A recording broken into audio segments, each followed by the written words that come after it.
Hi అండి, ఈరోజు పచ్చి కొబ్బరితో చాలా simple and tasty healthy sweet రెసిపీని మీకు చూపించబోతున్నాను.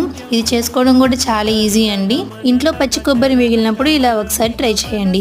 ముందుగా కొబ్బరి వెనుక బ్రౌన్ పార్ట్ తీసేసి ఇలా ముక్కలుగా కట్ చేసుకొని మిక్సర్ జార్లో వేసుకొని మెత్తగా బ్లెండ్ చేసుకొని ఏదైనా ఒక కప్పులోకి కొలిచి తీసుకోండి. ఇప్పుడు ప్యాన్లో నెయ్యిని హీట్ చేసుకొని మీకు నచ్చిన డ్రై ఫ్రూట్స్ని వేసుకొని ఇవి లైట్గా కలర్ చేంజ్ అయ్యేంత వరకు ఫ్రై చేసుకొని ఏదైనా ఒక బౌల్లోకి తీసుకోవాలి.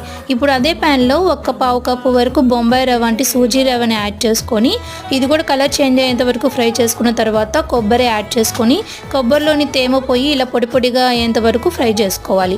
ఇప్పుడు ఒక కప్పు వరకు పాలు యాడ్ చేసుకొని పాలు అంతా ఇలా దగ్గర పడేంత వరకు మనం ఉడికించుకోవాలి.